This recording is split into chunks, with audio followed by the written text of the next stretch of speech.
August 21, 20-ാം ആഴ്ചയിലെ വെള്ളിയാഴ്ച. മത്തായി 22, 34 മുതൽ 40 വരെ വാക്യങ്ങൾ. ജോൺ ജാക്വസ് അനൌട്ട് സംവിധാനം ചെയ്ത പാലിയോലിത്തിക് കാലഘട്ടത്തിൽ നടക്കുന്ന ഒരു സയൻസ് ഫാന്റസി സാഹസിക ചിത്രമാണ് ക്വസ്റ്റ് ഫോർ ഫയർ. 1981 ഇത് റിലീസ് ചെയ്തത്. 80,000 വർഷങ്ങൾക്ക് മുമ്പ് നടന്ന ഒരു കഥ ആണ് ഇതിന് ആധാരമായിട്ട് കൊടുത്തിരിക്കുന്നത്. ആദിമ മനുഷ്യർ തീയെ നിയന്ത്രിക്കാനുള്ള പോരാട്ടത്തെക്കുറിച്ചുള്ള ഒരു കഥാതന്തു. നിർമ്മാതാവിൻ്റെ അഭിപ്രായത്തിൽ ഭൂമിയെ വംശനാശത്തിൽ നിന്ന് രക്ഷിച്ചത് അഗ്നിയുടെ കണ്ടെത്തലാണ്. ഇന്ന് ഭൂമി വീണ്ടും അതിജീവനത്തിൻ്റെ വഴിത്തിരിവിലാണെന്ന് ആശങ്കാകുലരായ ആളുകൾ കരുതുന്നു.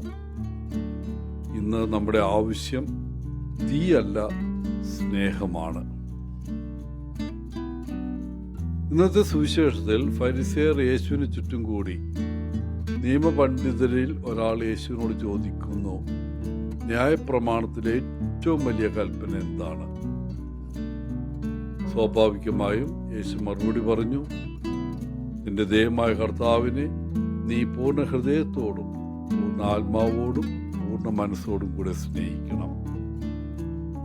ഈ കൽപ്പന എല്ലാ കൽപ്പനകളിലും ആദ്യത്തേതും ഏറ്റവും വലിയതുമാണെന്ന് യേശു സ്ഥിരീകരിച്ചു. അവിടുന്ന് തുടർന്ന് പറഞ്ഞു, രണ്ടാമത്തെ കൽപ്പന ഇത് തന്നെയാണ്, നിന്നെപ്പോലെ നിന്റെ അയൽക്കാരനെ സ്നേഹിക്കണം. മുഴുവൻ ന്യായപ്രമാണവും പ്രവാചകന്മാരും ഈ 2 കൽപ്പനകളെ ആശ്രയിച്ചിരിക്കുന്നു. ഇന്ന് യേശുനാഥൻ നമ്മോട് പൂർണ്ണ ഹൃദയത്തോടെ സ്നേഹിക്കാൻ ആവശ്യപ്പെടുന്നു. നാം ദൈവത്തെ പൂർണ്ണ ഹൃദയത്തോടെ സ്നേഹിക്കണമെന്നാണ് അവൻ്റെ ആഗ്രഹം.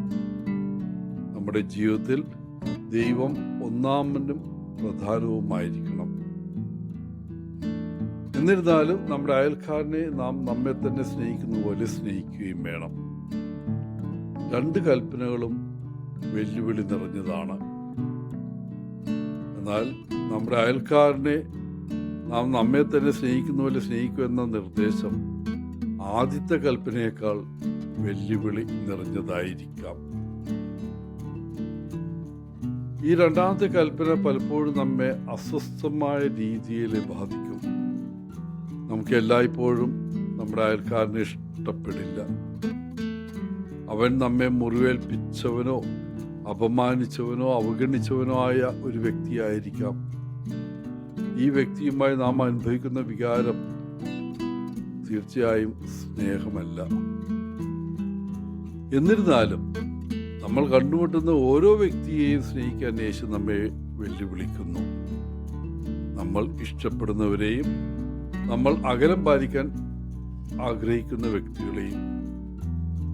ഇന്ന് യേശുവിൻ്റെ ആ ആഹ്വാനം നമ്മുടെ ഹൃദയത്തിലും മനസ്സിലും നിലനിർത്താൻ പരിശ്രമിക്കുക.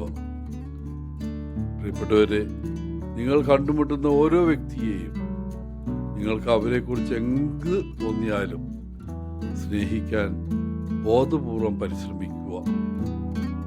ആർക്കറിയാം, നിങ്ങളെ സ്നേഹിക്കാൻ ബോധപൂർവ്വം ശ്രമിക്കുന്ന ഒരു വ്യക്തിയെ നിങ്ങളും കണ്ടുമുട്ടിയേക്കാം. എല്ലാവർക്കും നല്ലൊരു ദിനം ആശംസിച്ചുകൊണ്ട് ഒത്തിരി സ്നേഹത്തോടെ പോളച്ചൻ CSSR ഫ്രം കേരള.